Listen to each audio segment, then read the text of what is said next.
It's day 2 of opening week here at BlizzCon, and we're kicking off the day with one of the most anticipated matches of the group stage. It's going to be JasonZhou taking on Thijs. I'm Nathan, that's Admiral Zamora, and joining me again is James Firebat Kostasic, and what a match we got coming up. It's a Control Warrior expert who's bringing Control Warrior, but he's having to face off against one of the most consistent finishers in the history of Hearthstone in Thijs.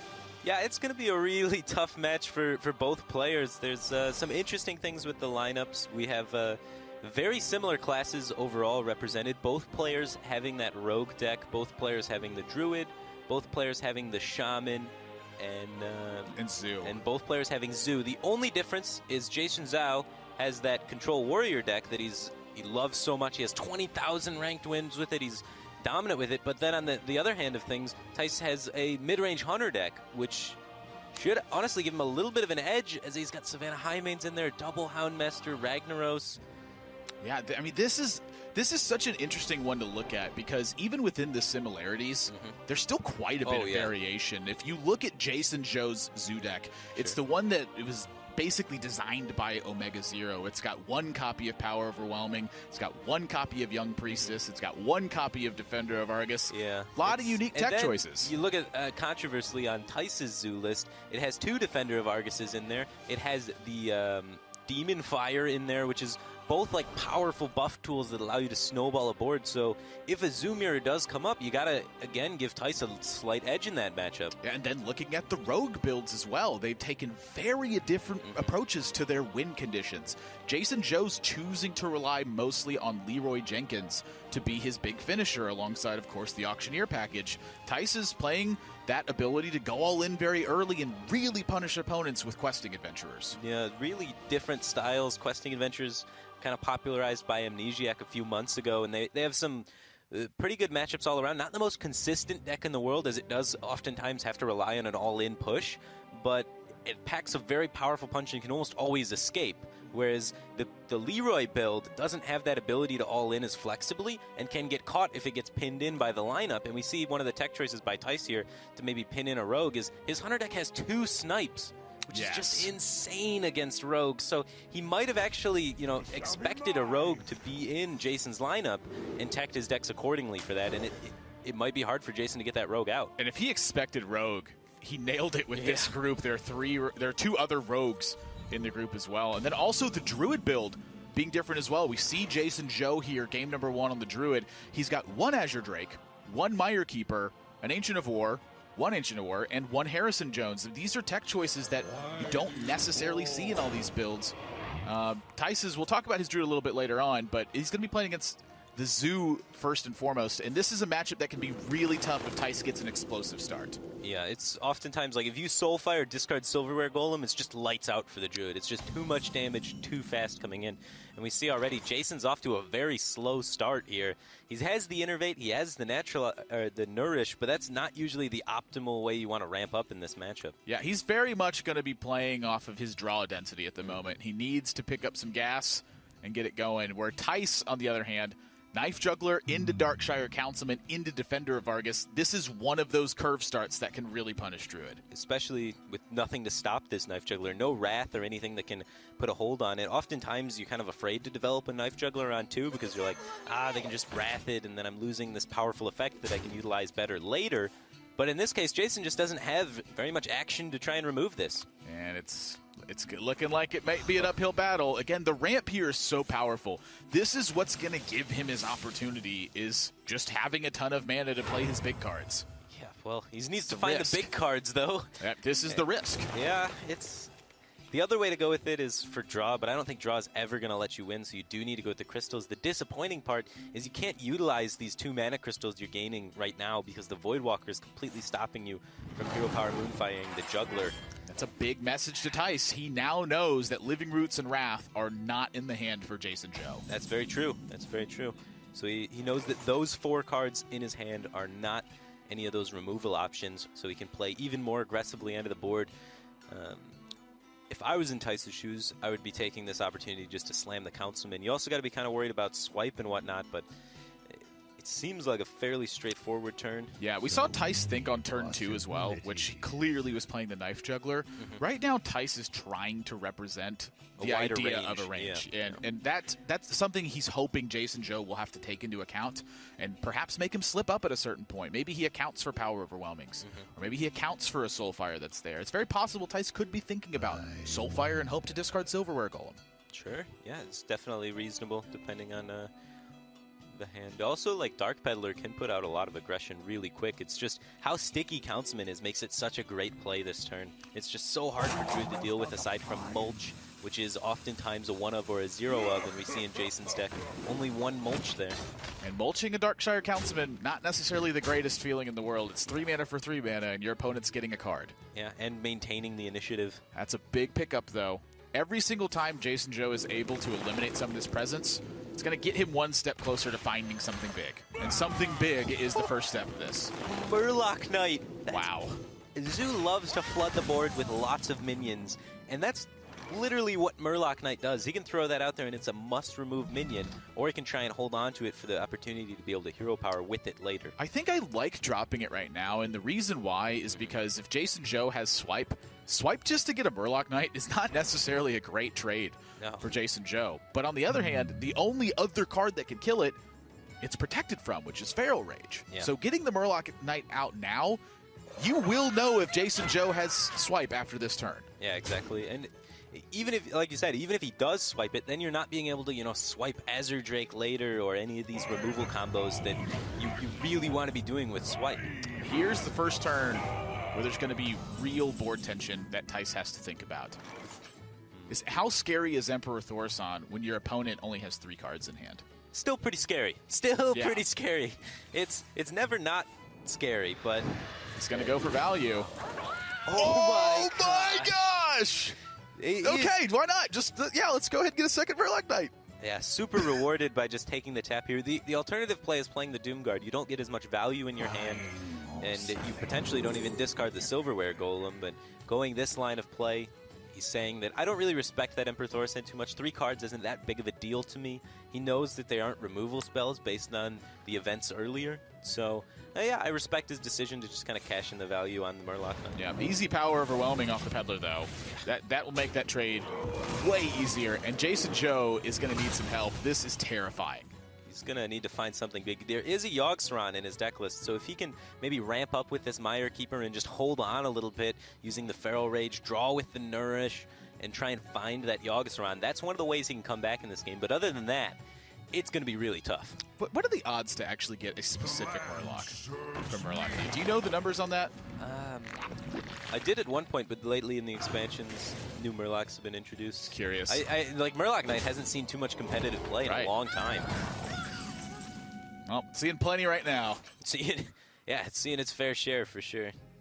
Thijs has quite a bit of damage stacking up in his hand. What has got to be on Thijs' mind now is how does he close out the game before Jason finds his out of Yogg-Saron? So how can he push enough damage while maintaining enough board control to just close out the game as quickly as possible? That's normally the plan for Zoo. When you have this much of a card advantage on your opponent, is there an alternative line here that gets you a higher win percent?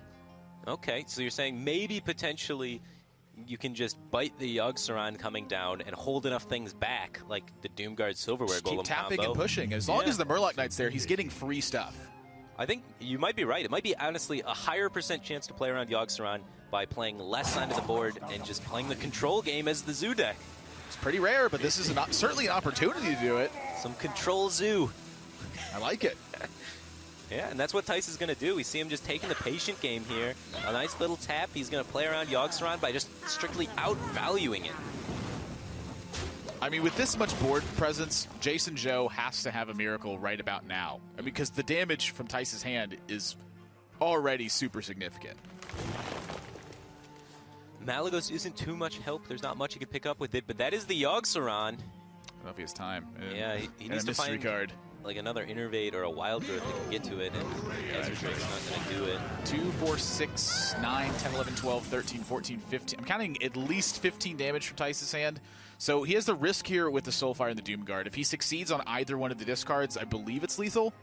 Yeah, he can go with the Soulfire, and then if it doesn't discard Doomguard, he wins the game outright from this position. How bad of a position does it put him in if he discards the Doomguard, though, is a risk he's got to wonder about a little bit. He also has the ability just to, do this. Demon Fire up that Imp Gang boss, and then play that Defender of Argus and take this disgusting value trade. Yep. Thijs will not... Wait, does this present lethal also? 8, 9, 10, 11, 12, 13? Yep, that's another opportunity for lethal. Okay. So the Doomguard Soulfire was one over lethal, Okay. and that was just the one I spotted instantly. Sure. So... And he gets a Silverware Golem added on there. Why not? Insults to injury. What a fantastic game number 1 for Thijs. Getting the Murloc Knight was honestly such a big key in this game it let Thijs approach it so safe. Sure. Yeah. It didn't win him the game, but it won him the game more, right? Like, he already had a very good handle on the game. It's a matchup where Zhou is heavily favored against Druid.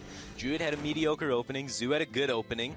And then, to add insult to injury, the Murloc Knight showed up. And now Thijs could play the control route. He could play a little bit slower and just coast off of it rather than having to, do Zhou things and commit to an all-in prior to the Yogg-Saron. Let's find out if JasonZhou can bounce back right after this. The Hearthstone World Championship is sponsored in part by Intel, T-Mobile, NVIDIA, and Republic of Gamers.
What do you think China ranks in as far as the regions in competitive Hearthstone?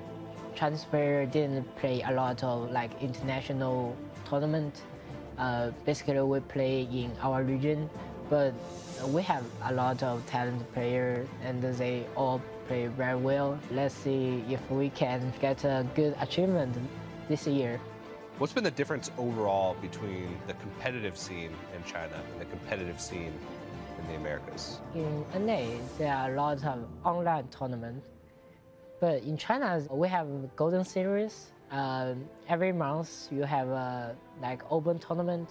Then you can travel and make friends and play Hearthstone. I think it's pretty cool. What initially made you like Control Warrior so much? Because I like Zhou. He is a very famous streamer on Twitch. I watch a lot of his stream, and I feel like, yeah, this deck pretty good. And then I want to try it, just as a fan. That's why I always play Control Warrior. Yeah.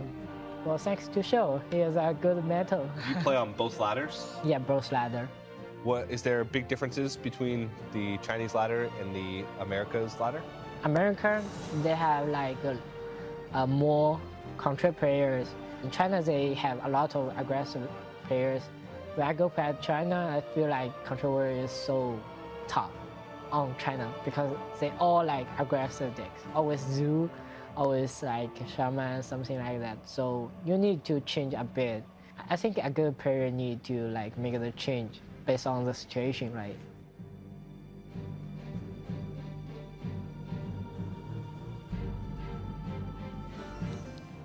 A lot of experience on Chinese ladder, a lot of experience in the Americas ladder. Not sure JasonZhou's ever experienced anything quite like Thijs. Yeah, Thijs is a different beast, honestly. He's a very consistent tournament performer, and it's seeming like very stressful for JasonZhou to try and compete with him here. Yeah, I mean, it really does, honestly. I mean, you take a look at the interview with him, he's playful, he's happy. Here, there's a lot of focus going into it, but the body language between the two, to me, says, I'm nervous for JasonZhou. Thijs says, I'm focused. This is a familiar situation for Thijs. He was at the World Championships in 2015. Yeah. He lost to the eventual world champion. This is like another day at the office for him. Yeah, and I mean, well, Jason's got some tournament experience under his belt, too, in the open tournaments in China, but not quite exactly the same. No, not at all. And that's the thing about it, is winning any of those tournaments, getting through Gold Series, those are super impressive things. The Chinese servers are massive. Mm-hmm. There's a ton of players. It's very different when you're staring across an opponent that's from the other side of the world, playing for $1 million. Gets pretty nerve-wracking pretty quick, and maybe that's why JasonZhou has decided to go with his comfort pick here. The deck he has the most experience with, the Control Warrior. Over 20,000 ladder games won with Control Warrior. And this is not just a Control Warrior build, this is a N'Zoth Control Warrior build, and there's quite a few tech choices in here that really stand out. Yeah, only having one shield block is a bit interesting. He's got the Tankmaster Overspark. We might see that come into play for this specific matchup. It has the ability to, remove a stealthed minion. So it can remove a stealthed Gadgetzin Auctioneer, or a stealthed Questing Adventurer, or a stealthed Giant Edwin Van Cleef. Yeah, a lot of different uses for that card, playing on the N'Zoth side of things. Meanwhile, for Rogue, like you mentioned, this is the Questing Adventurer build. We saw Chestude and Amnesiac really play this deck for a long time. I remember when Amnesiac made it, he kind of said it was more of a joke than anything else, and then Chestude played with it, said, oh, this is really good, and it kind of became the deck. And since then has had, become one of the most prominent forms of Rogue. There's either the Questing Adventurer build or the Malagos build, and it's just become a staple. Yeah, very all-in oriented. In this particular matchup, do you feel like the all-in strategy is the direction Rogue takes in this one? Because they do have an alternative line with Gadgetzin Auctioneer. A lot of times in this matchup, if there is no Tankmaster Overspark, you can actually get Inevitability as the Rogue. You can set up your hand in such a way that you can cycle X amount of cards so that you can have the exact perfect things that you need, and then make a Questing Adventure and an Edwin in the same board and stealth them both. So if one of them lives the brawl, you win, sort of thing.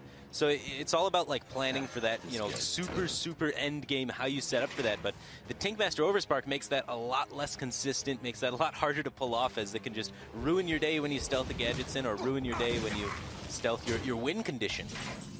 And there it is in hand, showing up right away. Oh yeah, that's a very important card for really Jason in this matchup. And other than that, there's also Harrison Jones he has teched in his deck, which is removing a weapon from Rogue traditionally has been super powerful.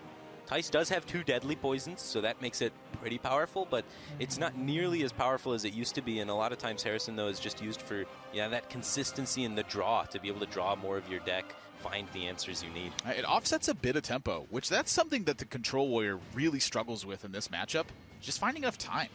If you take away a dagger, sometimes that means your opponent has to use another 2 mana to get poison active. Yeah. That's another 2 mana they have to spend to unlock 6 damage, or unlock 4 damage in that aspect, rather. Plus, you get the card draw. To me, the time is the really important facet of it. It's also just a 5/4. Sometimes it has to be eviscerated. Sure. Yeah. And the Rogue has very limited damage output. Yeah. It needs a lot of it connecting to face. So if it just misses out on a bunch of damage by having to use eviscerates on minions, then it can find itself in a situation where the Warrior just has too much life to ever be able to be dealt with. Really critical turn here for Thijs. Does not have Tomb Pillager as the drop, and that is a very important card in this matchup. Yeah, had the ability to kind of coin Ezra Drake if he wanted to. Spent a lot of time thinking about it. Wants to end up trying to save that coin for the gadgets and Auctioneer so he can try and get more cycle with it, try and find the important parts of his deck. Yeah, JasonZhou, second bash comes out.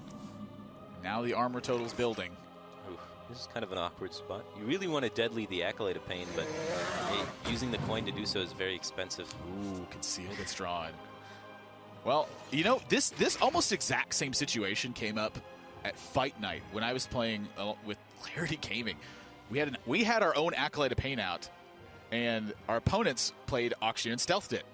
Tinkmaster had just changed, and we played it. We just turned our own Acolyte into a squirrel. Okay. But we were hoping that we turned the Auctioneer into that squirrel. Like, this is bringing like a flashback from 2014 for me. Yeah, it's been a lot of the matchups have kind of went back in time a little bit. You see the same thing with Warrior and Shaman as well. So it's pretty interesting to see, and having two Acolytes extended onto the board makes Gadgets and Coin Conceal a little bit awkward because you're afraid of Brawl potentially, and not so much the Tinkmaster just because there's so much targets on the field for it now to hit, but the Brawl is always a little bit scary. It's also not like a significant prep target here.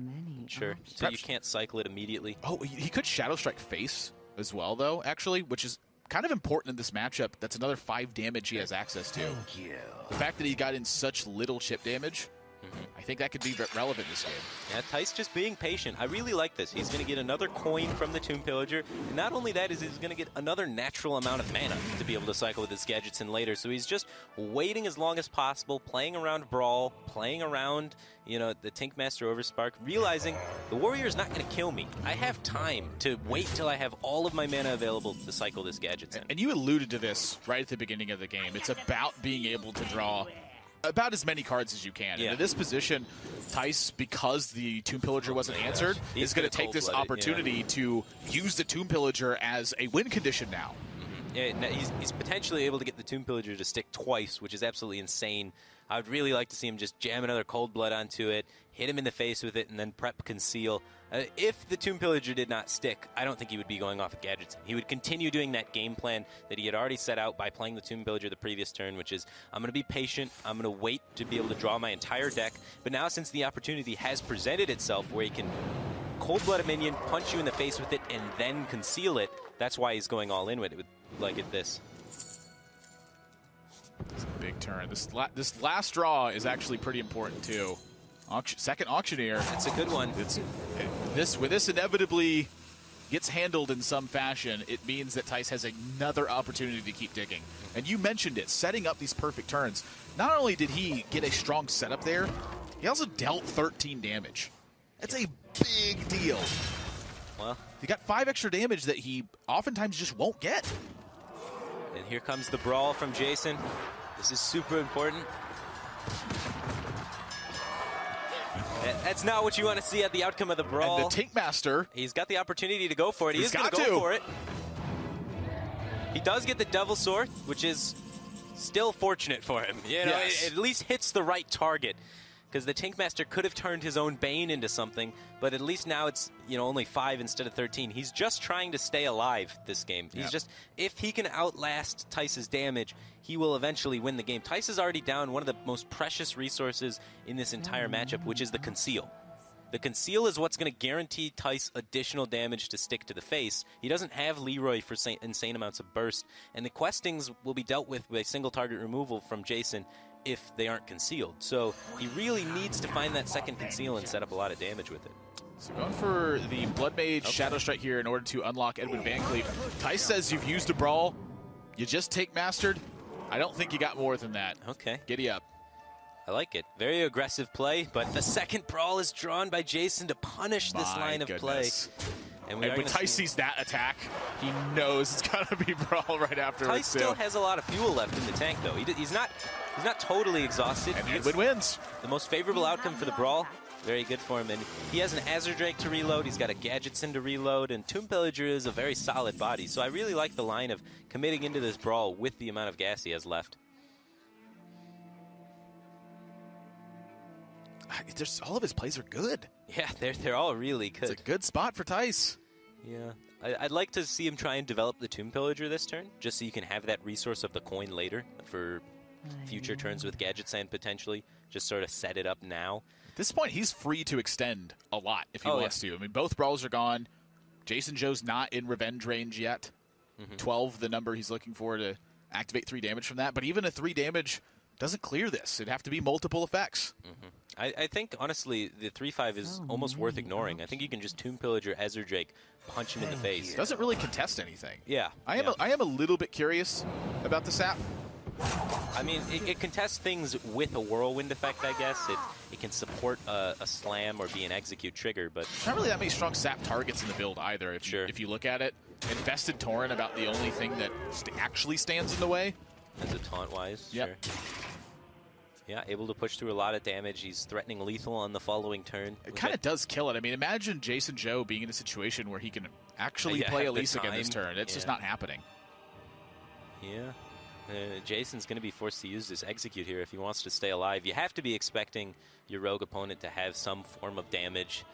The class has just so much power in it, and you know, Thijs did not cut any of the damage from the build. He's got double Deadly Poison, double Eviscerate, double Cold Blood, so he's got it all there. It's actually added some damage with the South Sea deckhand. Yeah, and the South Sea. I'm not seeing a way out of this. It's going to have to be like Revenge Execute Armor Elise is what I'm thinking. Yeah, I mean, I have Caster Vision right now. I can see Thijs has a strong reload to it. Yeah. You know, that's what I'm looking at. JasonZhou, from his perspective, it's got to be Execute. There's actually not a way that he lives if he doesn't play Execute. Yeah. Thijs' hand would have to just be awful. I can't even really think of the range of cards. I have no time for he's going to go with a little bit of the aggressive approach of the Sylvanas here. Interesting. The one thing I really don't like about the Sylvanas is the Tomb Pillager can just kind of trade into it, and then the Sylvanas has been dealt with. I think Zhou's happy with that. Yeah, you gain 5 life. Yes. So it's not that bad. So, kind of interesting. He's hoping for it. He's got N'Zoth in hand. He's hoping that he's the hoping trade... to just play N'Zoth next turn. He's hoping trade happens. Thijs has a weak reload. N'Zoth is able to swing it. That's a good win condition. He's playing to his out. And now, unfortunately, Thijs does not have a weak reload. He's got the choice between Questing Adventure, Ezra Drake, and Gadgets and Auctioneer. Or the trade is pretty much slated.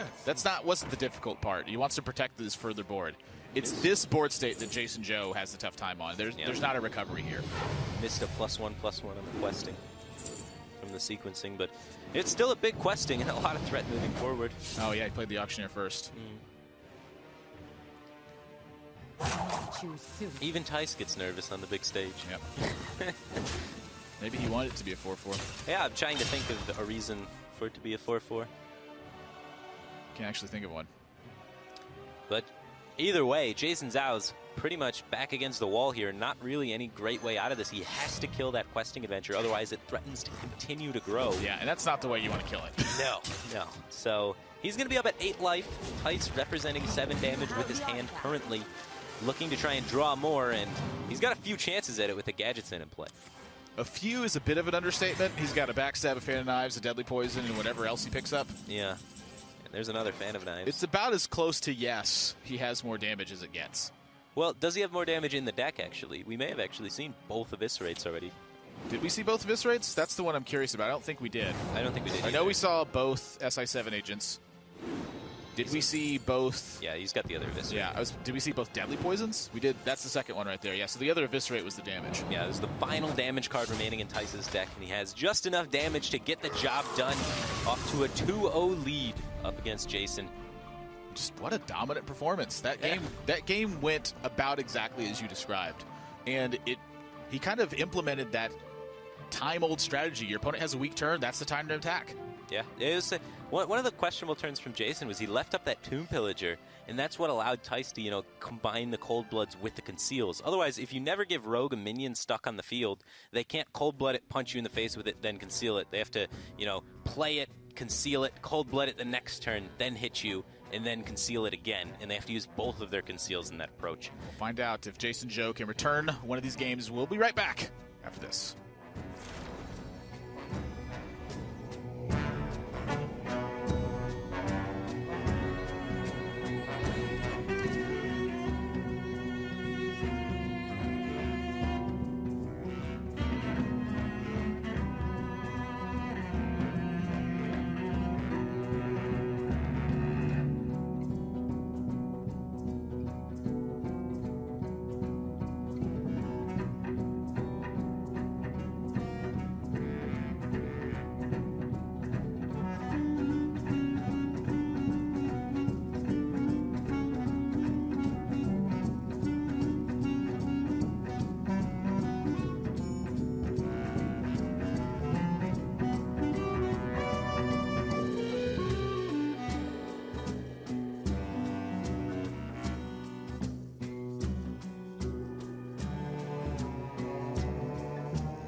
You started from pretty much nothing in Hearthstone. You know, you didn't have much of a following. You played in open tournaments. You earned your way up.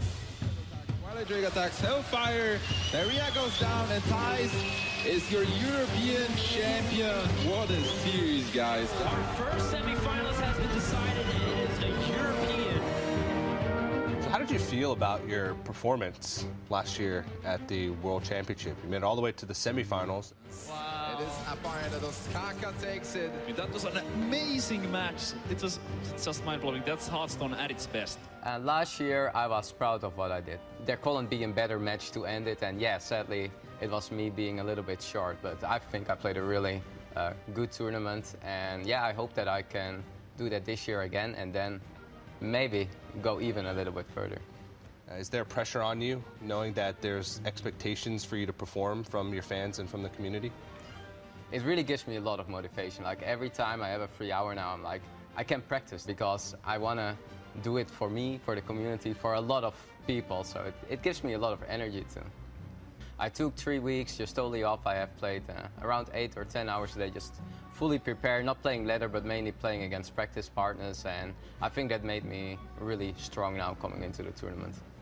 I have a lot of achievements, I've done a lot, but yeah, now I'm really hungry, so I really would like to win BlizzCon. It is something as like one of my last goals that I would like to achieve in Hearthstone. And I also have the feeling this is my year. If it's not this year, it's going to be super difficult to do all the work that I did 2 years again. I see the competition become super strong. I now had the perfect preparation for the tournament, so if I want to do it, I have to do it this year.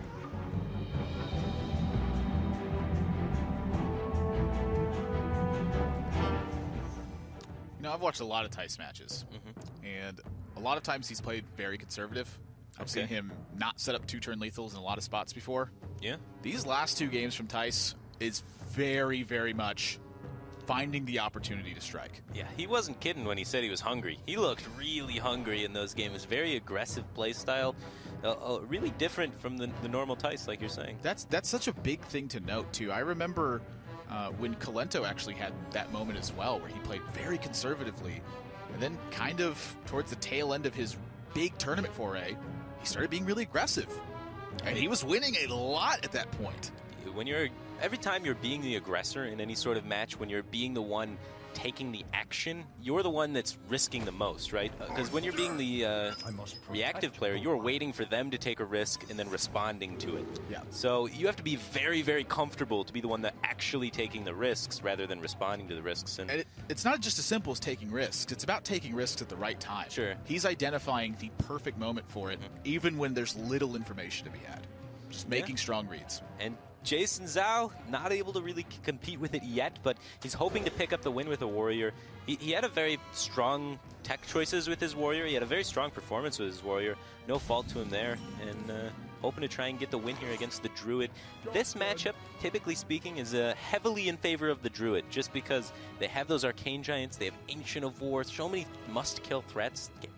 Emperor, Gadgetzan, Ozdemir in Thijs's build of the deck, so they can run out of removal, run out of steam, and just get walked over by the Druid a lot of the times.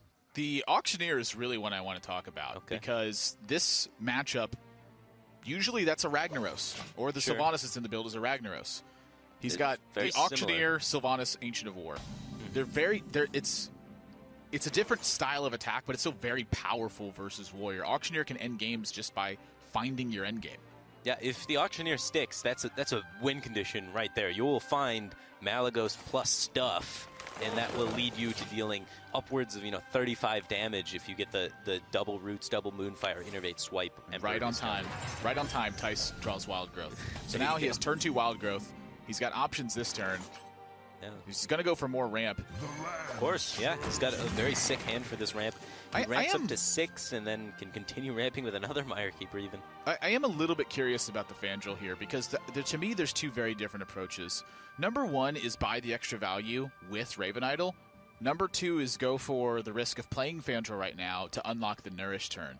Yeah. With this much ramp in his hand, I don't think there's any reason for him to take a risk with Fandral. At this point, I think he's free to wait until he finds Raven Idols to buy that extra value. Because in this matchup, a lot of times you'll typically seek a minion simply because it's just about dealing damage repetitively with one thing until the opponent gets into combo range. Sure. Yeah, there's very limited removal in the Warrior Arsenal. They got 2 Shield Slams, 2 Executes for your big, really hard to remove things for the most part.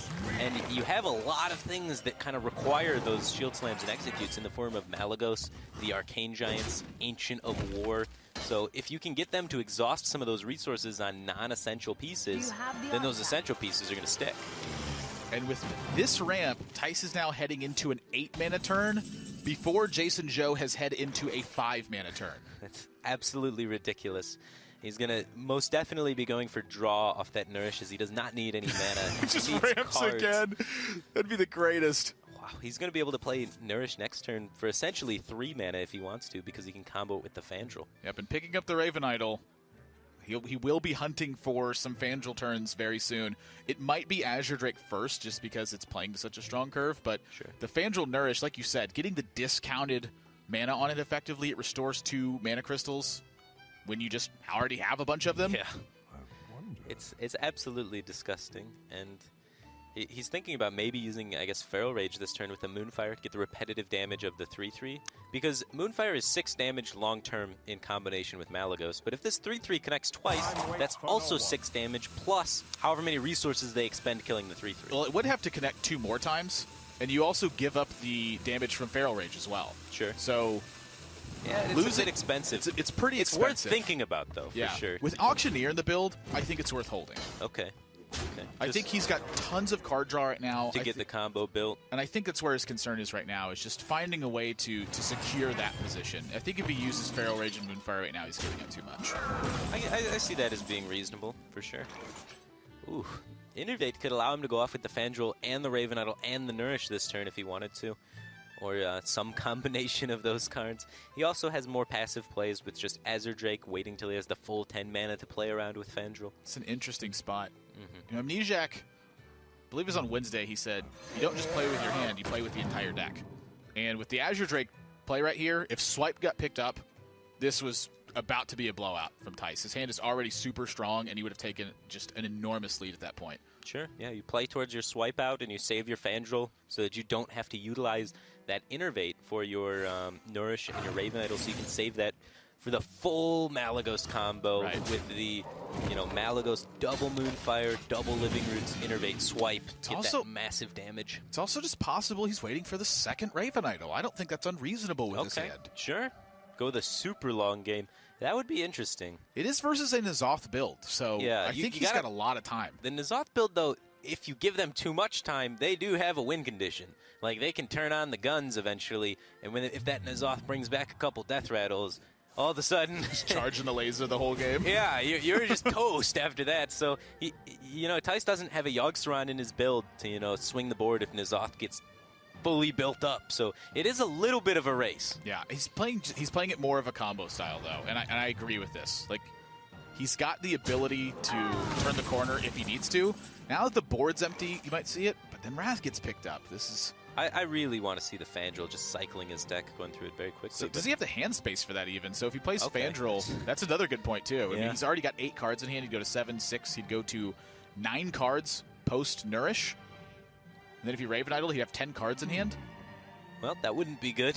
He'd have to expend resources then. So maybe just there's nothing he wants to use right now as well. Yeah, showing a lot of patience, waiting for the second Raven Idol, trying to generate extra cards into his deck. But then again, this will force something. Now he's got 10 cards in hand, and he's still got 10 cards in hand. A bit awkward for sure. And he's thinking about ditching the Moonfire. He's ditched the Innervate. Yeah, it's the weakest card by far. Yeah. Just doesn't need it. This is one of those matchups, honestly, where Innervate is not astonishingly powerful. It's cool with double Innervate, Swipe Malagos in your hand, just in case, you have to use it for something, just a big blowout Malagos face turn, but... not an essential tool. Yeah, not an essential tool, and definitely not needed in the current state of things. Meanwhile, JasonZhou has finally found himself 8 mana. Yeah. Gets to be the aggressor here, gets to finally take initiative onto the board, and uh-oh is right. He could steal. Yeah. The 10 free face I damage. think I like that a lot, actually, because Wrath in this matchup is, frankly, it's pretty weak. Well, the thing about the Wrath, though, is you lose a lot of cycle is the issue, right? So if you Wrath your Sylvanas twice for 3, then you lose 2 card draws that could potentially put you closer to your Malagos combo to kill them faster. So is that really worth it? And Thijs is going to say no, he wants to cycle these Wraths to get the card draw off of them. So he's going with the Fandral this turn and going to be cycling both of these Wraths. Yeah. He's going to Wrath first. Sure, get the draw first. This will put 10 cards in hand, so he's got to expend some resource here to get under the amount. He instantly takes Stranglethorn Tiger, and rightfully so. That's 5 damage in this matchup. Moonglade Portal's not a bad card either. That's a free 6-drop. So your 1-mana card basically generated a 5-drop and another 5-drop there in Moonglade Portal. Yeah, Thijs will have to likely spend a card here or just burn something, which I don't think he's in the business of burning something right now, so Innervate it is. And the Innervate Feral Rage out there, get the damage and the armor gain from the card. Basically just turning 1 card into 2 over and over again. That's what Fandral does. And in a value game, that's a very powerful tool. Yeah, so the cycling, very important in this spot. Yeah, it's crazy to think, you know, cycling's more important than 10 damage. But, you know, if you analyze your whole deck and figure out how the macro plan of the situation of all 30 card works out. Hey, not a bad Ironforge Portal. Allows you to kill Fandral. Doesn't have to use the execute. Now, granted, Fandral has already done all the dirty work, but it's there. So 12 burst from hand with Malagos Devil Moonfire. Thijs still got a way to go to set it up. And this is where the turns start getting a little bit peculiar for Thijs, because finding the right order for these minions so that they maximize their damage in the long turn, it's not as easy as it looks. It's not just the most powerful one in your hand. He's got to figure out where he maneuvers them so that he's forcing the most from JasonZhou to not only get information, but then to follow up stronger. Yeah, and he can't overextend into things like Brawl, because you don't want to make it so JasonZhou basically has more tools to work with. You want to try and limit the amount of ways that he can interact with your board and exhaust him of specific resources. That'll make it much more burst now. Yeah, that's a lot of burst.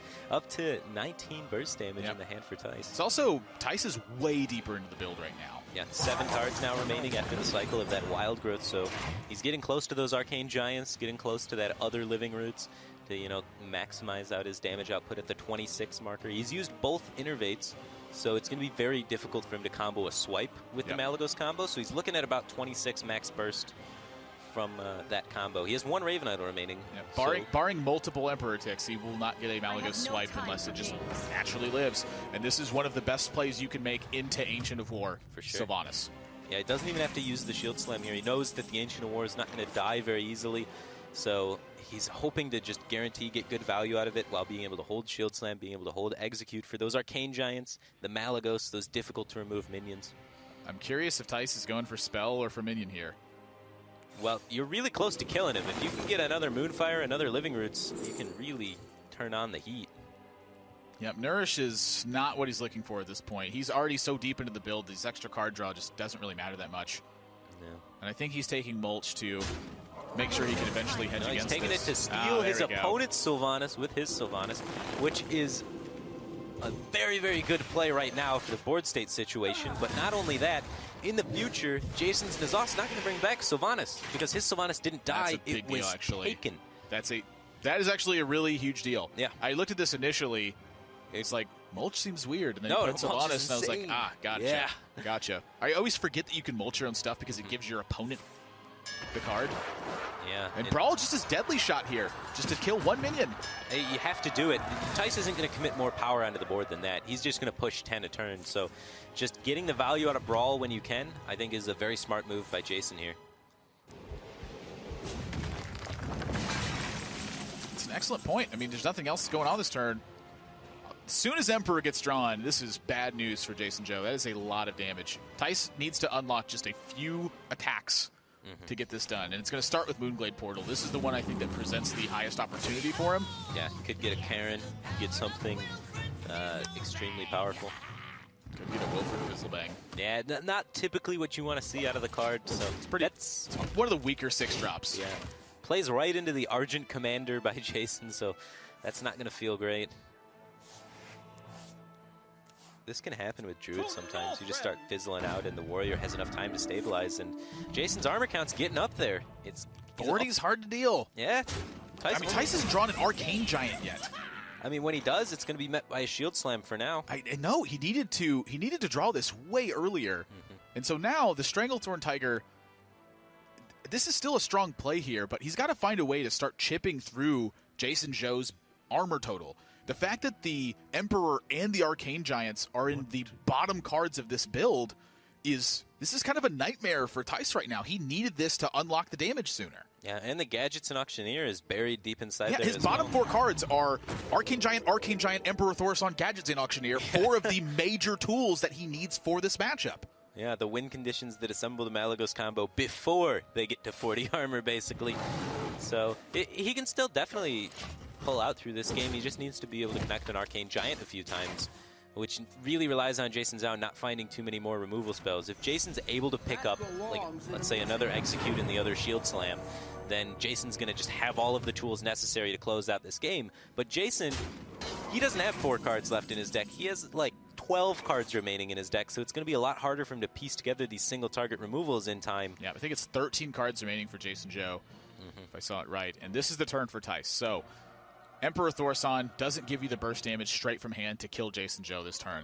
I think it might be off the table. Double Swipe, on the other hand, would open up the board state. He gets to clear the board, he gets to deal JasonZhou a pretty significant amount of damage, and then he gets to attack with Stranglethorn Tiger. So he's chipped away the armor at this point. He's got Emperor Thaurissan coming down next turn. He's hoping the Tiger forces removal here, and if that happens, then he's got the burst. Yeah, and also Malagos might even stick, you know? And then the Arcane Giants are the next 2 draws for Thijs, and then those might even stick, just because you're eating out of JasonZhou's hand completely. But this N'Zoth, the Sylvanas has been taken. It doesn't bring it back. I actually don't think there's been a Death Rattle. Yeah, it does nothing. Yeah, it's just a 5/7. Yeah, just because the Sylvanas was taken by Thijs. So being able to take the Sylvanas was so huge this game, and if JasonZhou was able to get another Sylvanas on the table now, he would be in a lot better of a spot. It would almost be a winning situation for him, I'd say. Almost, yeah. I look at this and wonder if he's got a Tink Master. No, you have to Tink Master the Malagos, right? This one you can just remove with your face, the armor up, and the Shield Slam potentially, or even just double Revenge or Revenge Ravaging Ghoul. He's going to go with it. Open a high roll here, able to get some success. He can put some pressure out on the field with the second Ravaging Ghoul. What does that cost him, though? Again, he doesn't have Tink Master now, and when Thijs sees the Tink Master, he's got to know something's up. The last 2 cards are both Arcane Giants. Yeah. 16 power is trapped in the bottom 2 cards of Thijs' build.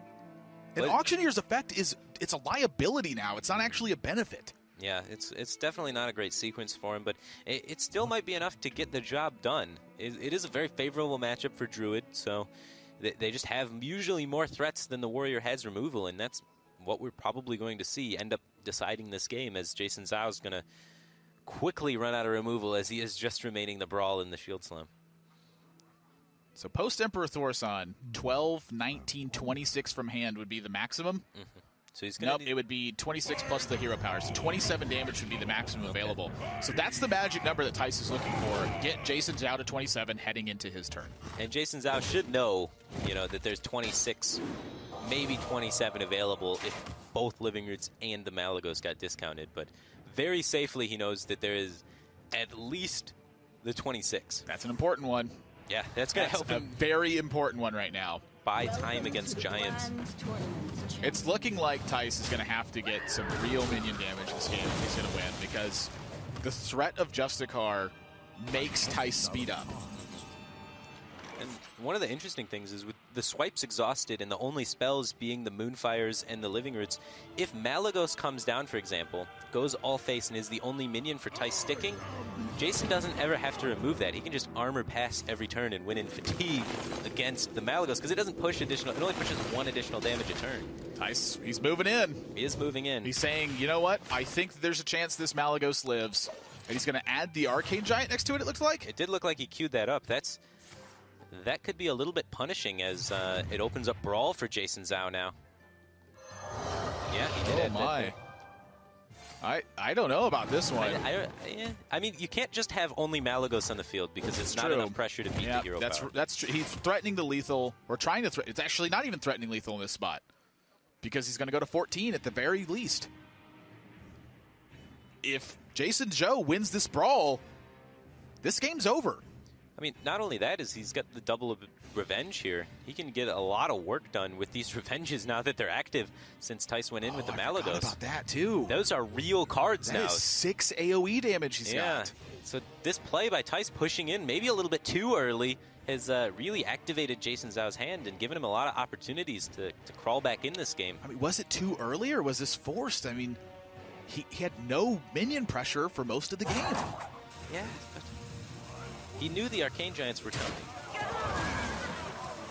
Leaving the Malagos. This is a good point, actually. Leaving the Malagos up means that JasonZhou is effectively just taking 0 damage per turn because he's got tank up. So Thijs is forced onto the board in this state, and that means JasonZhou can then respond.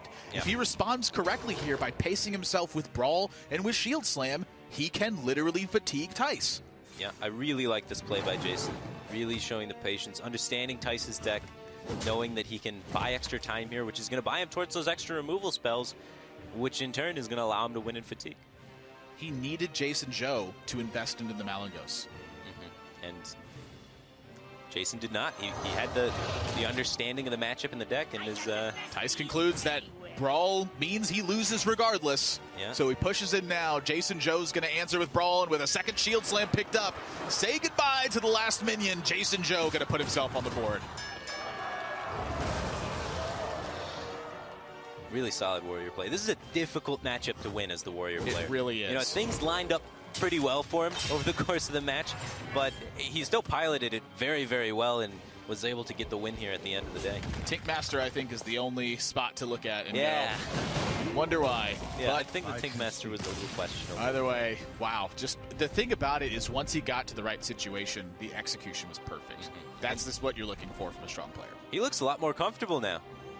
Got the win on his golden class. That's the spot for JasonZhou. Could not have had a much better pan out with the Warrior versus Druid matchup. Thijs, of course, suffering from quite an unfortunate incident there. 4 major threats in the Warrior matchup at the very bottom. Sometimes it happens, and he tried to adjust to it, but played a little bit of a gamble there at the end with the Malagos, and Jason, in turn, adjusted to it as well. Yeah, 2-1 now for Thijs. We'll find out if JasonZhou can tie things up right after this. The Hearthstone World Championship is sponsored in part by Intel, T-Mobile, NVIDIA, and Republic of Gamers.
Have you started thinking about playing on the big BlizzCon stage yet? I did think about it, but I need to be come out through the group stage first. Have you thought about the money at all? Yeah, it's a lot of money, right? I maybe spend some money to travel a bit and rest, and maybe to do some investment. Investing into Hearthstone packs, perhaps? Actually, I always do that. A Control Warrior is always expensive, right? Yeah, it's always expensive. Who's been the coolest person that you've met? in all of your travels? I'm fans. My stream. Oh, you're fans. You have to pick one person, though. Does he have blue hair? Oh, okay. You are the coolest person. We can make a deal. If I win the champion title, I can make the blue hair. Yeah. Deal? Just like you. Just like you. Just like me with Mohawk, too? Yeah. Okay. Just like you. Deal? Deal.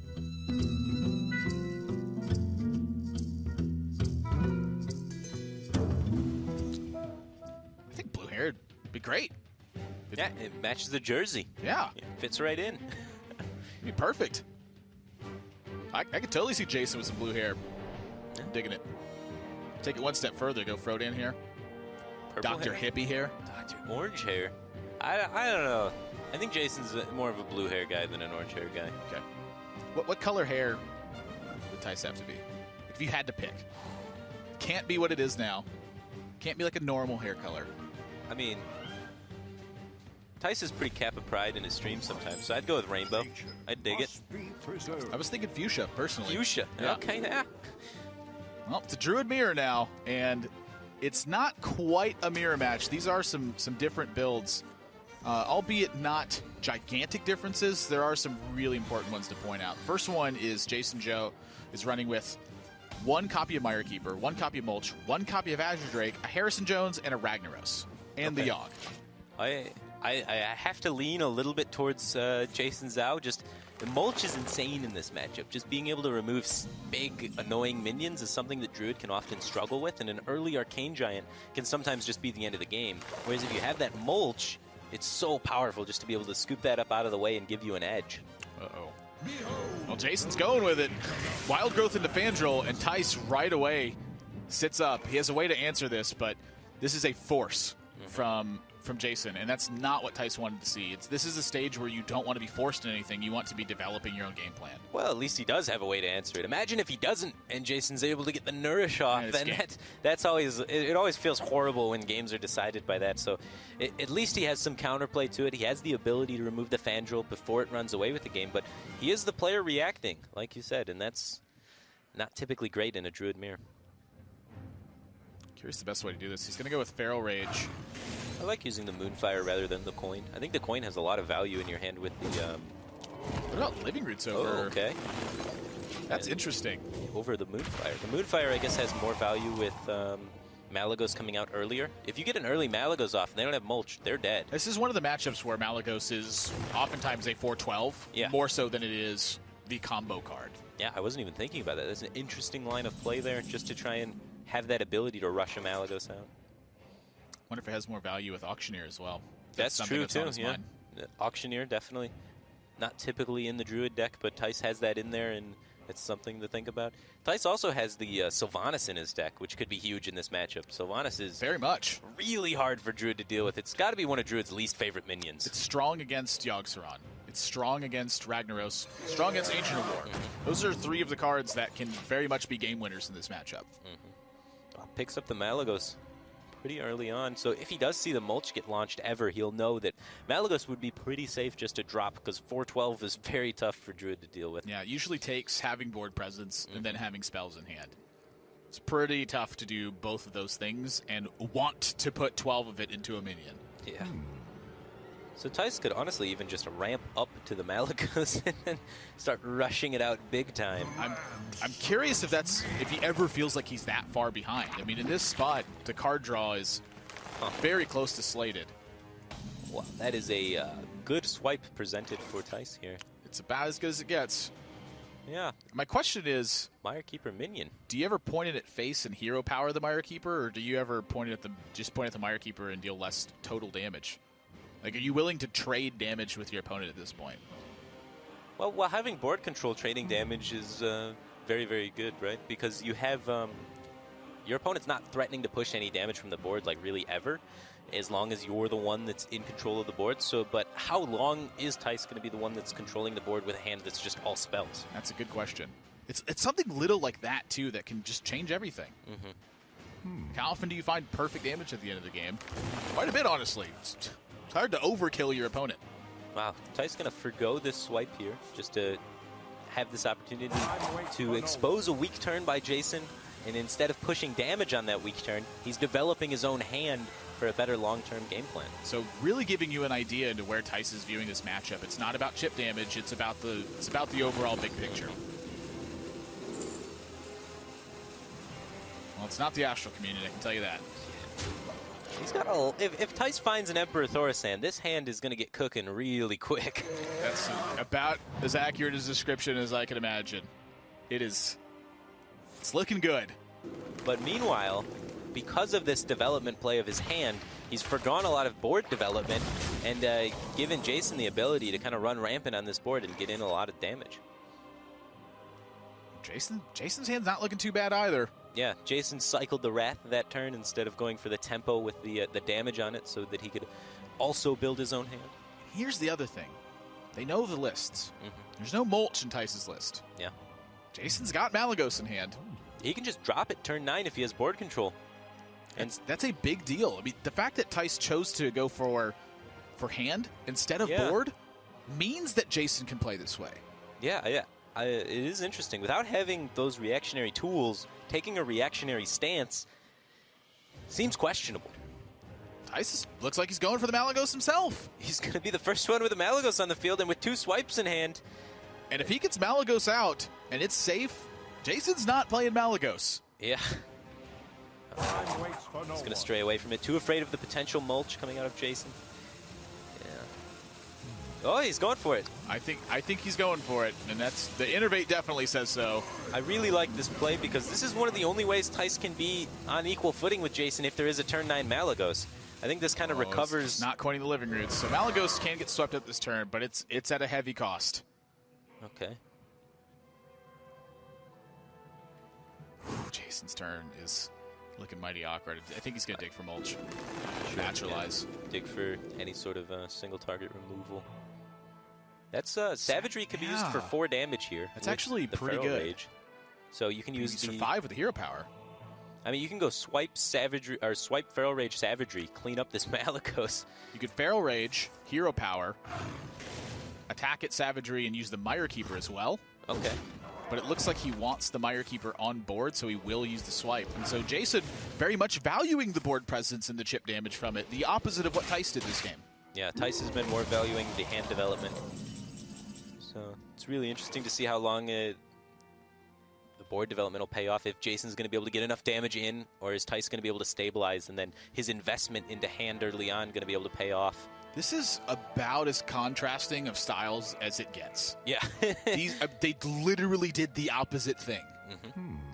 It's pretty interesting. What do you think is better? I'm more of a fan of just board control all the time. Druid is very hard to come back from fighting from behind, aside from things like Yogg-Saron, which isn't even in Thijs' deck. So I would oftentimes just kind of explode onto the board in the Druid mirror. It's going to go wide on board. Says Fangel, Mire Keeper, Living Roots. When Thijs does this, I think he feels like he's really behind. He did just force a swipe, so it's an opportunity for him. But if this was going to be his game plan, frankly, I'm in agreement with you. I think that overall board control would have been stronger. When you have board control, you can find opportunities to use Nourish, instead of just taking the one you have and then fighting from behind. Yeah, and we see Jason now deploying his Malagos for removal. Thijs' Malagos already out of the way, and it's going to be tough to clean this up very efficiently. Thijs might end up being behind on resources after this all pans out. Well, it would take double swipe. And the hero power, yeah, or the Mark of Nature, one or the other. So he does get the full board clear, but at the expense of his entire board, essentially. Right, and with Caster Vision, this is a disaster. Jason has got everything. I loved the reaction from Firebat here. He just looked up and looked at Jason's hand. It was like, oh, yeah, he does have everything. Like, you weren't even looking at that. You're just looking at the hand going, where does he go? It's really tough from Thijs' Here's the other thing, too, Can you afford to kill the Malagos? You could ignore it. That's exactly the question I was about to ask. He just saw Jason use a swipe and then follow it up with Malagos and spells. If he goes with a play, say, Azure Drake and swipe face.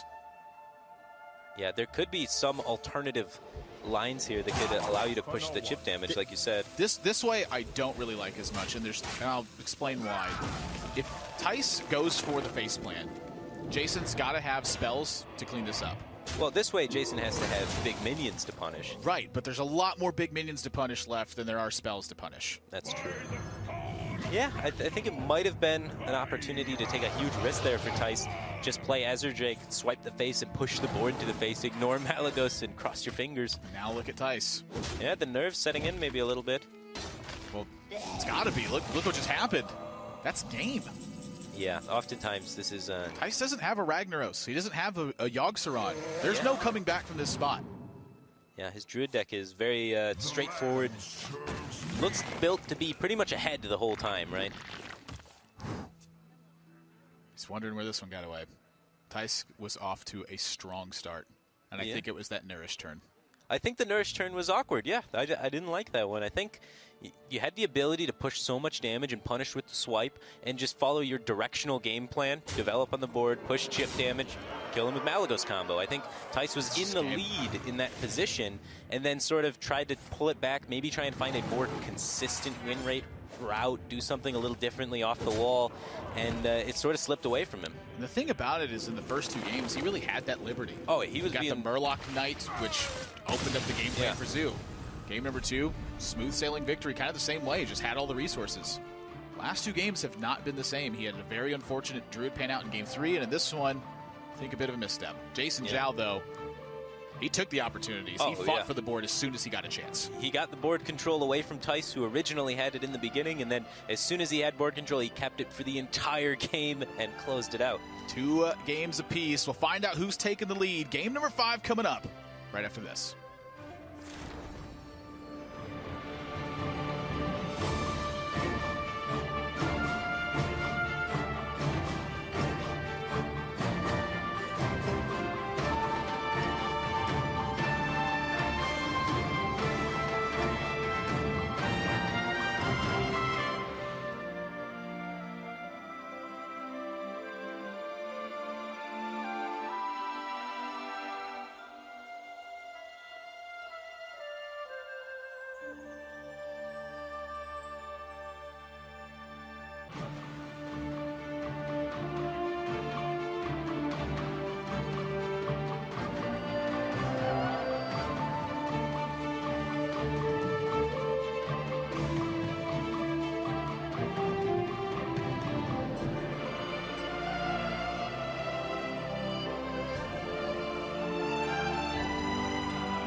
Where do you think Europe stacks up against the rest of the world in competitive Hearthstone? I might be a little bit biased towards that, but I think we as Europe have a really strong lineup here. I think what Dr. Hippie performed this year is probably the best out of the 16 players. He performed really well, and yeah, Nyman, Pavel, me. I think we have, compared to the other regions, I think we have a stacked lineup. Europe, I just feel we just somehow analyze everything and we just come to the conclusion over a lot of data maybe, or over everything like this is just the best. We have a lot of competition in Europe, might be a little bit in our luck, in our favor that we have a lot of tournaments just everywhere, so we can compete way more. Yeah, we are really passionate. We play the game a lot and we take the game serious.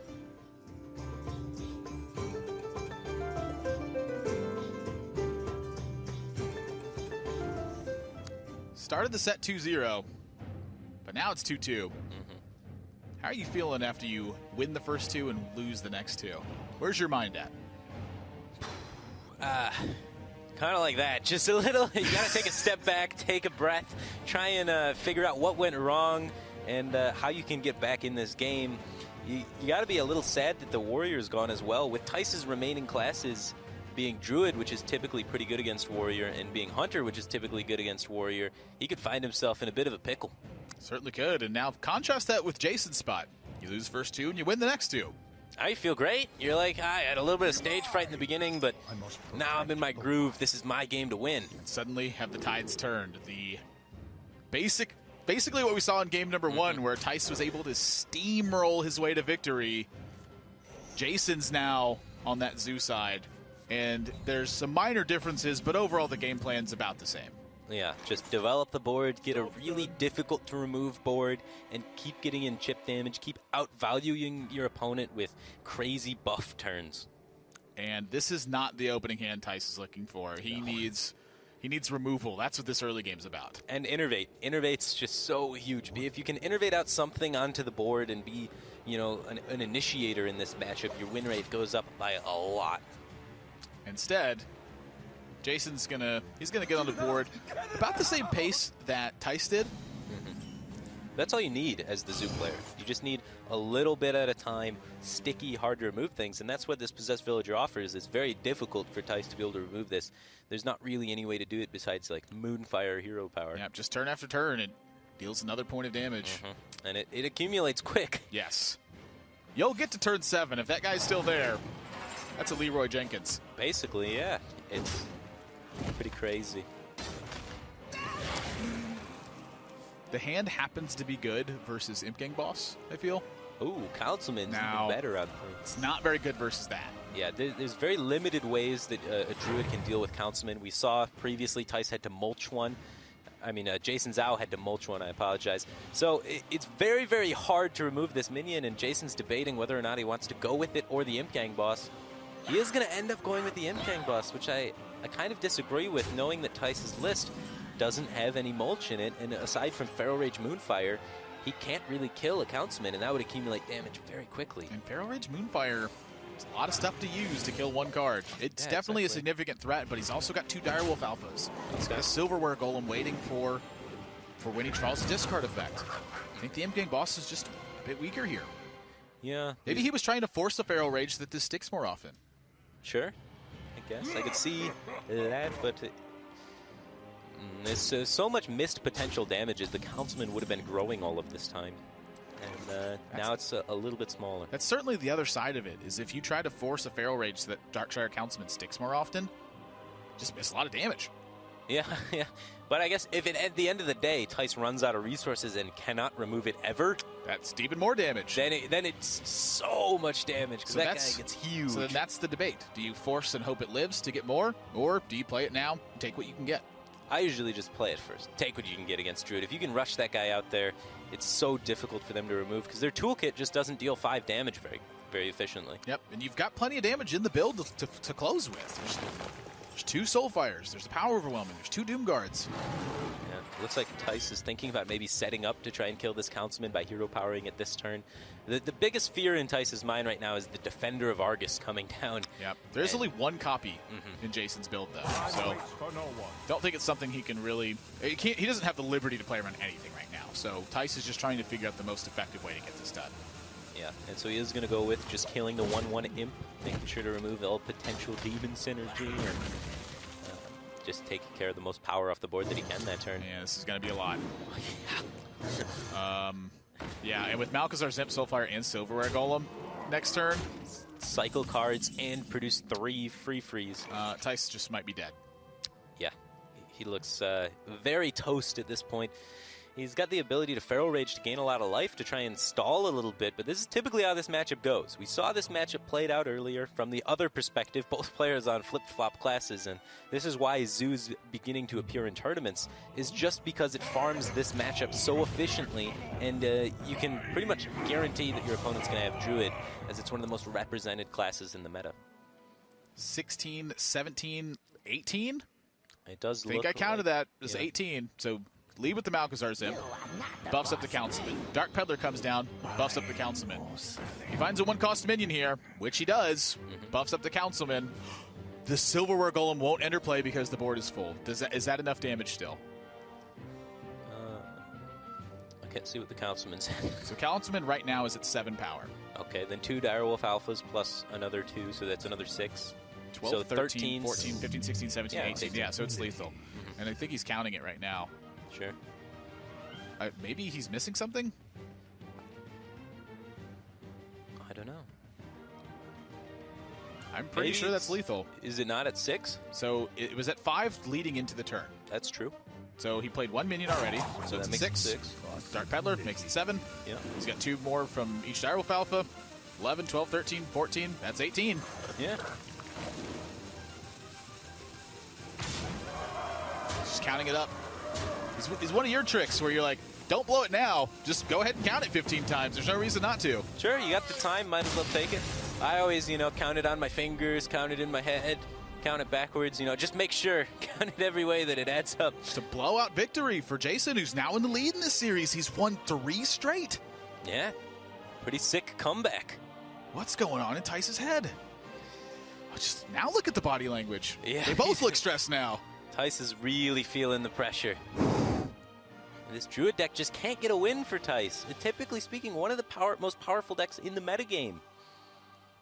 Wow, that picture says it all.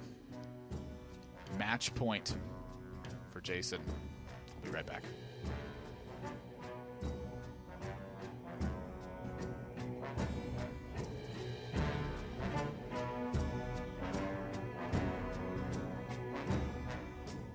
The Hearthstone World Championship is sponsored in part by Intel, T-Mobile, NVIDIA, and Republic of Gamers.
If you were to give advice to a player, we'll call him Joe Cardslinger. He's got a pretty good collection. He's hit the legend rank before, and he wants to start getting into competitive Hearthstone. What would your advice be to him? Well, for Joe Cardslinger, if he already has some experience in Hearthstone and already reached Legend, that is the first step. You just have to get a little bit used to the game. You have to play a lot. You have to invest a lot of time in the game. And once you are there, once you are really passionate also about the game, you have to work really hard. You have to criticize yourself a lot. I have played now here twice. I've become 2 times European champion. but I think I've never played a perfect series. I always have things to improve, and I think it's something in my mindset that I feel I always can improve. And yeah, I feel that that keeps me also really strong, that you're never done with yourself. And I think it's always good to analyze your playstyle, analyze a lot. Also, it stays important, keep having fun in the game. Joe Cardslinger always has fun. Yeah, Joe Cardslinger can become the next European champion. He has the name to do it, so. He does.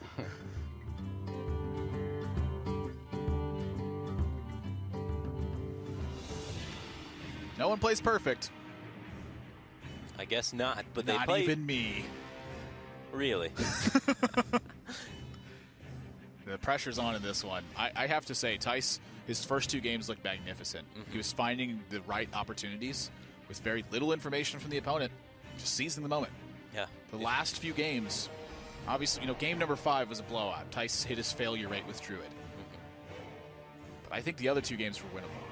Yeah, there's been a little bit of bumps on either side here, and that's typically to be expected. It's very, very, very, very difficult to play Hearthstone absolutely perfectly. There's just so many things you have to factor in, as well as reads and what have you. So, you know, no fault to the players there. No one's really been playing perfectly all tournament, but the guy that wins the entire thing, maybe he'll be the guy playing perfectly. It's usually who makes the least mistakes. Yeah. Hearthstone's not a game you play perfectly. The other thing about it, too, is these guys are making reads at these high levels. Sure. They're trying to make reads with little information. Yeah. How often do they make misreads? A lot. It's well, also you try and confuse the information that you're giving off to your opponent to try and make it so they make misreads. That's another aspect of the game as well, holding back specific tools. We saw earlier on, you know, Jason held back that brawl in the final moments against Thijs in the Druid game, and then Thijs was like, well, I have to all in. He doesn't have brawl. If he has brawl, I lose anyway, and has to go all in, and then able to punish him for that. So there's been a lot of interesting moments, reads, and what have you. Rogue versus Druid. Jason on the Rogue, Thijs on the Druid. This is a matchup that oftentimes is in favor of the Rogue. The most important card in the matchup for Thijs is Wild Growth. He's coining into Wild Growth here on turn 1 with an Auctioneer, Raven Idol, Wild Growth in hand. What is the major game plan here, and where does Druid actually find its wins when it takes this game? Thijs is just trying to accelerate mana as fast as possible so that he can get that Gadgets and Auctioneer out there and react to his opponent's minions with it. He's trying to cycle this Raven Idol to some sort of useful removal tool that can help him. Maybe you just keep ramping up to this Gadgetsin. I don't know. But Healing Touch and Naturalize are both win condition defining cards as well. So all 3 of these cards have an approach that you could take and justify for picking them. Healing Touch, you can out-heal all of the Rogue's damage. Wild Growth, you can try and ramp to your gadgets and get ahead, cycle as many cards as possible. And Naturalize, you can go for the game plan of trying to remove every single one of the Rogue's minions because they have a limited amount of minions. It's much more difficult versus Jason. He's rolling with Leroy Jenkins as his major final push. So if he's able to push through any points of damage and then has Leroy and Cold Bloods, Naturalize suddenly looking a lot worse, and it will actually kind of fan the flames, so to speak, if he's naturalizing any other threat. This isn't the Questing Adventurer one. There is the all-in potential with Edwin Van Cleef, but I think Thijs is comfortable enough playing around that situation. He's got a ton of ramp going on. Yeah. He's going to be able to get a lot of cycle off this Gadgetsin potentially. And Jason's got one of the most important cards in Tomb Pillager. The rest of the hand is a lot of fairly weak utility right now, though. Yeah, if he doesn't hit an Azure Drake or Gadgets and Auctioneer fairly soon, he could really just start running out of gas. Thijs with a freshly drawn swipe. I think he's looking to ramp and just get the double draw from Wild Growth with the Auctioneer. Turn it into a 3-card draw effect rather than a 2. You don't really have enough time, right? I think you do. I think that you swipe this Tomb Pillager and then evaluate. You're not playing Auctioneer this turn. No, definitely not this turn. It's just too weak on the board. So turn 8 is going to be the critical point for Thijs, where he has to figure out where his game plan's going. If Jason has a weak turn, I think it's reasonable to wait. Okay. He is waiting on this Wild Growth. He's going to wait for the double cycle. I think it's a bit conservative. Against Rogue, they could really just keep the gas flowing. There's that Azure Drake. Yeah. It's a big draw. He's got another opportunity, you know, based on the information of this draw. Does he decide to kind of be patient? It's not waiting when he draws the Innervate, that's for sure. Now it's time to develop a Gadgets and Auctioneer, remove the Azure Drake. Look at, he's basically Miracle Rogue. Take that, Rogue. Wow. These are sick draws. can cycle both of these while removing the Azure Drake if he wants to. I wonder if he's going for minions here.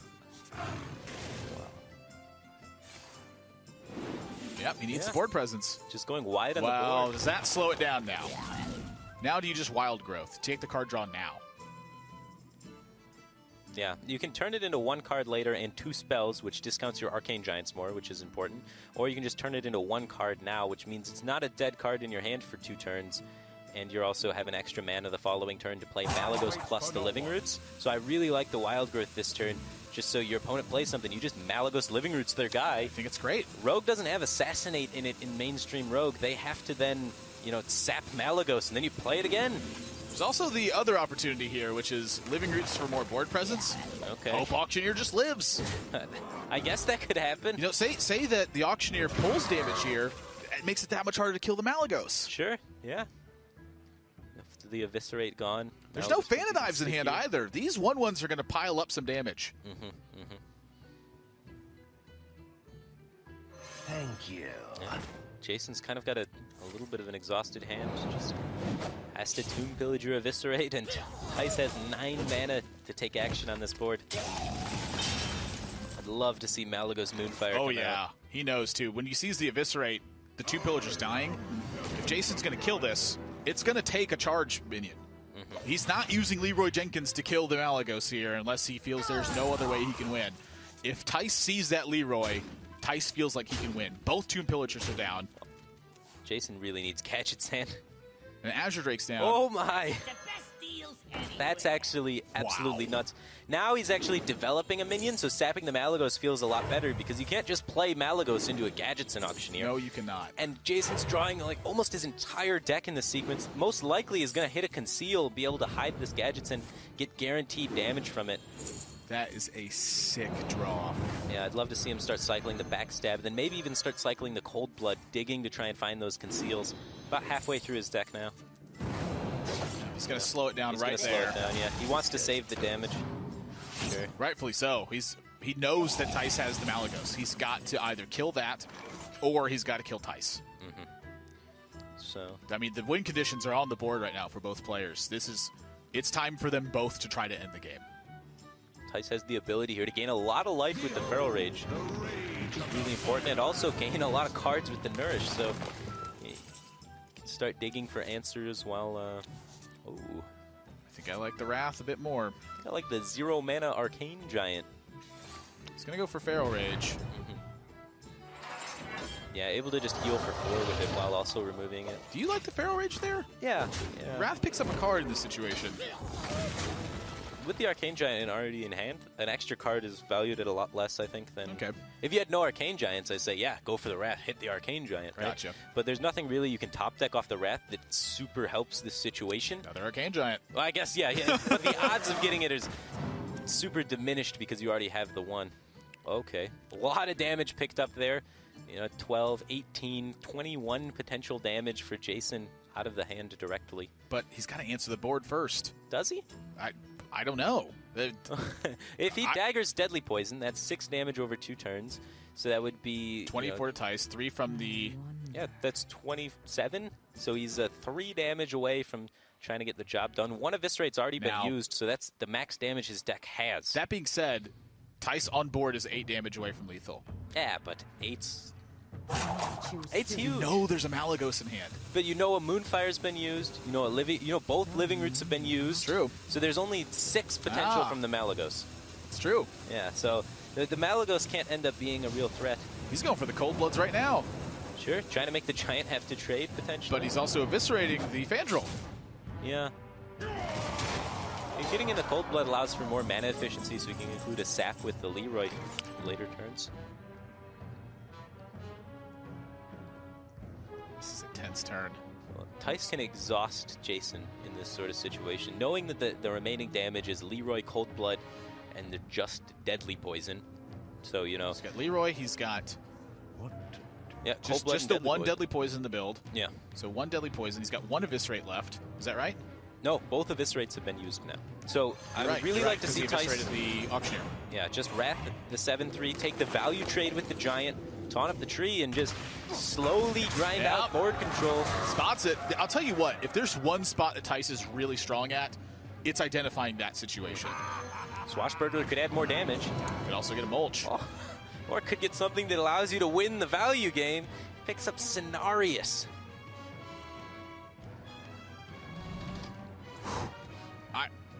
Jason, I don't think Jason's got the time to get this done. No, it's so much pressure coming in at him.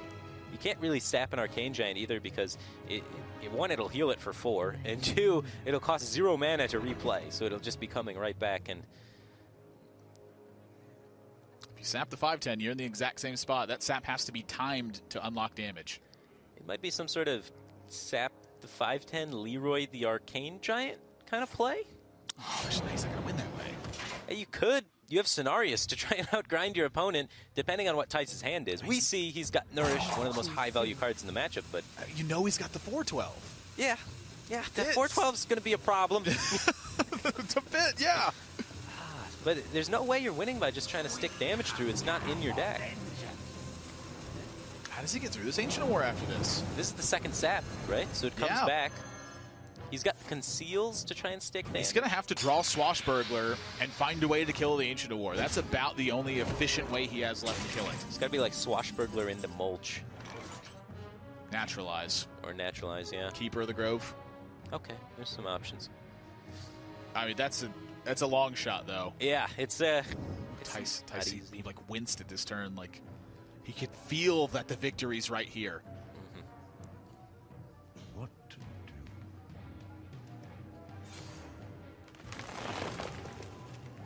What's he digging for here? It's not that. Most likely we'll see the Ancient of War come down and maybe take a trade with the sapling and then the giant punches to the face.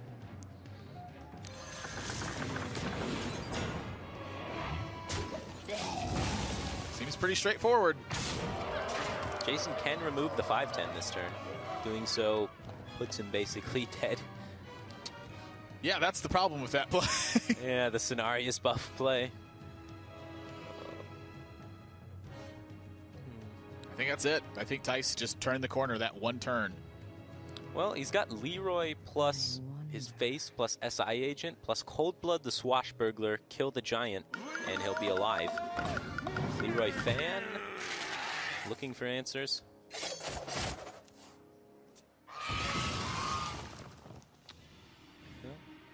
Looks like he's going to have to take 5. He's still in it, ish. Yeah, not in it. He knows. The Malagos is already there. It's match point for both. Thijs winning a critical game number 6 to keep himself alive in this upper bracket. Players who lose today are not eliminated from the tournament. They are just dropping down to the lower portion of it. They will face an elimination match later on, but that game for Thijs was super important. The turn he identified a trade. Yeah. Perfect. Yeah, super good. He's just calculating all of the damage left in the Rogue deck and identified that Rogue doesn't have enough damage. Let's just grind him out of the game. Get there any way you can. Match point for both players. Game number 7 is coming up right after this.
First match of the day.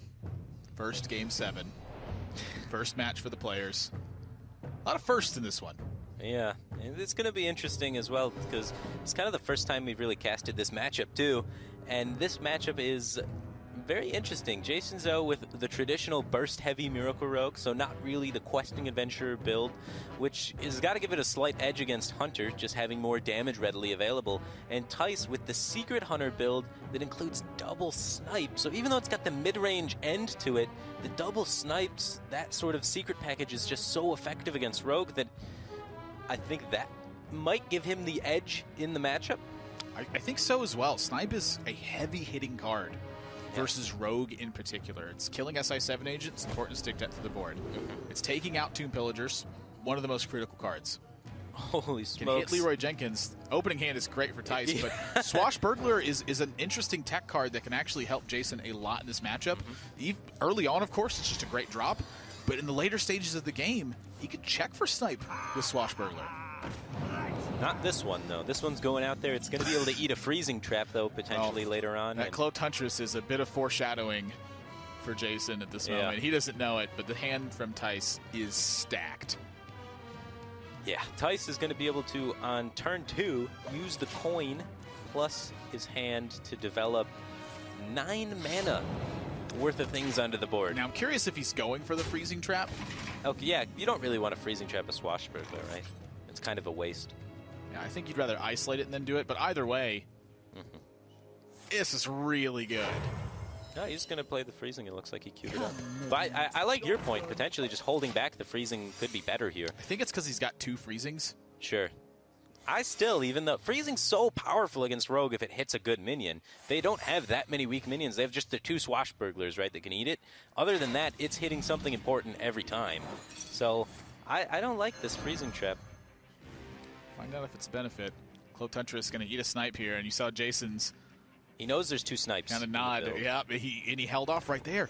That's the reason I don't like the freezing trap, actually, is because now he's playing Swashbuckler. Yeah. See?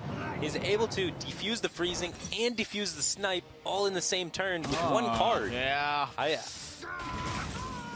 I wonder if that was a bit too quick. Well, it's a race. Yeah, Thijs already pretty low on fuel, but he is getting through a lot of decent chip damage, has a good on-curve play for the following turn.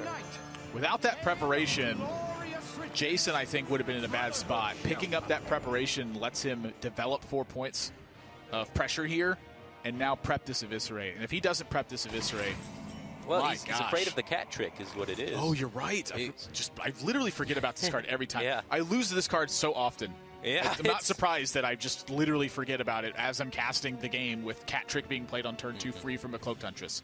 Yeah, giving Hunter 4 free damage is very scary. Yeah. It could either be Snakes or Cat Trick, the remaining traps. And I guess the other one could be freezing at this point. The snipe has been tested for. So. Well, when Thijs takes this attack, I think you're pretty confident it's freezing. So you know one of them's freezing, and the other one could be either Cat Trick or Snake Trap at this point. I think that's the point. You just apply the most pressure you can then. Thijs having to weigh whether or not the buff from Houndmaster is better on or playing better to his curve, where next turn he gets to Cloaked Huntress and weave in a Hero Power. I think with his card economy right now, Hero Powers are extremely valuable. Yeah, definitely. Hero Power, essentially, if you get enough damage through, it just adds up to being a card. So if you Hunter them in the face enough, it eventually turns into a card. How much damage is a card worth? That whole Hunter SM Orc math equation. I picture like the Hangover, where it's got like little formulas going back and forth. I mean, that's a good Hunter player. But each one is just 2 equals 2. Yeah, 2 equals 2. 2 equals X minus 2. Damage. Eviscerate's going to be the lead. That'll activate Cat Trick, looking to follow up potentially with SI7 agent. Honestly, the Cat Trick is really messing up the math here. Yeah, he's trying to figure out if it's Cat Trick or Snakes and which one he wants to kind of hedge his bets over. There's 1 Snakes in the build, 2 Cat Tricks in the build. I think you follow up as Cat Trick right now. He already forewent the preparation Eviscerate last turn. Sure. Do you see a reason to deviate? No. Especially not when you see that. Well, he goes face with the Barn, so he still has no idea Cat Trick or Snakes. And here goes the Eviscerate. It's going to be sad news for Jason, as it is going to be that Cat Trick that gets deployed. I wonder if he's supposed to SI there instead? Like SI use the dagger and then it allows him to prep the Eviscerate? Well, that's if you want to play around Cat Trick and play into Snakes, yeah. Well, he gets to clear 2 minions that way versus the 1, but it's a 3-4 instead of a 3-3. That's kind of curious. That's an interesting spot. Either way, Thijs picks up Savannah High Main, adds more pressure to the board, and the steady shots abound. Jason is very far off of being able to deliver a finishing blow. Oh, gadgets and double prep, though. Well, prep into prep. I mean, he's really hoping to, gadgets and prep into a spell. I think you gotta tame the board right now. I think you got to tame it and develop it. You're at 16 life against a hunter. I don't think you got time to mess around. I like this. I think you got to risk it. I don't disagree with you. I just would have thought about it a little bit longer because I don't know what's going on. But prep into prep is not a comfortable feeling. Oh, he gets the fan, though, which isn't it's not the worst. Pretty weak. It disables backstab, unfortunately. Imagine if he had it in the other order. Prep into fan and prep into fan. That would have been disgusting. Different game. Yeah. Down to 12. Thijs has 5, 6, 7, 8, 9, 10 damage available this turn. Now, here's the thing. If he doesn't go for 10 damage this turn, that's a bad idea. Savannah High Main's very liable to get sapped. There's an Auctioneer on the board. Thijs needs to set up a 2-turn lethal here, but he can't actually do that because he doesn't have a beast. So not having a beast is really critical at this point. So where does he go for the win? If you look at his deck list, the remaining cards, there's a few traps, there's quick shots, beasts, eagle horn bows, another kill command. Almost every card, allows for that 2-turn lethal setup. So I think it's above 50% that you have a 2-turn lethal setup. You even got a tracking in there. I think the hero power is just clearly the best play here. Are you kill commanding this turn ever? You remove 2 Kindly Grandmothers as outs for lethal. You also remove what do you add Animal as Companion. outs? You can't play with the kill command. Because here's the thing. This 3-2 is not going to be on board. He's going to be at 7 mana. If you play the kill command this turn, you remove 2 outs, but you add 2 Argent Horse, or you add 1 Argent Horse Rider, so you add 1 out there. You add 2 Eagle Horn Bows. You add the second kill command, so you should kill command every time. Yep. Thijs going for it, and this is what needed to happen. Jason now at the mercy of Thijs' deck. He's not close to a finishing blow just yet. He's going to need multiple turns to get this done. But with Auctioneer on the table, with Thijs exhausted on resources, this is the turn that's critical for Jason. He has to be the biggest setup he possibly can. It's just 2 SI7 agents and push for damage. Thijs needs a draw right now. Yeah, Thijs has maybe 2 turns to get the job done. There's no damage currently in the hand from Jason, but besides the Leroy, but that could very quickly change with a few key draws, and Thijs doesn't find it, so he's got this turn, hero power, and then he just hopes Jason isn't able to piece it together. 10, 11, 12, 13, there's 14, there's 20 damage available with the daggers from Jason, and with dagger it's 21. Oh, so he did set up the lethal. And the cold blood drawn as well. Jason is going to take a 7-game set. Thijs fails to draw 2 points of damage, and that's going to do it. Wow, what a series between these two. This is exactly the way so many sets have gone too, down to the wire with just a couple points of damage separating players. Yeah, I really like Thijs' play, though. I think that is the correct position to go all in there. I think that he put himself in favorable odds to win the series with that line of play in that last game. But JasonZhou's Rogue able to pull through. Yep, down to the lower bracket for Thijs. Not out of it just yet, but will face an elimination match versus Handsome Guy, who lost his set yesterday 4-0 to Cydonia. So that one coming up later in the week. Plenty more matches left to go today. But Dan is standing by with your winner. Let's hear some words from him. Jason, that was a crazy series going down to the last turn. It could have gone either way if he was able to draw a little bit of damage. What's going through your mind? What's the first thoughts after that series? Feels pretty good. Thijs is a great player, so I feel a lot of pressure when I play against him. I know I can't make any mistake. If I made any mistake, I would lose the game. So, yeah, maybe I get better RNG today. Yeah, definitely need to at least get fortunate against a player that caliber. Now, looking at the rest of your group, you're going up against Cydonia for the winners match. How do you feel like your chances are to take this group now? I think I have a lot of chance to advance because I can lose 2 games, right? So yeah. So, but Cydonia has great RNG yesterday when he played against the Handsome Guy. So I don't know if he keeps have those kind of RNG. I don't think I have any chance to win him. Yeah. Definitely got to burn some leaves and do some rituals tonight then. Well, congratulations, Jason, on your victory. And that wraps it up for the first match. But we're just getting started. Coming up next, we have our second match of the day, JasonZhou versus Hamster. Stay tuned, guys.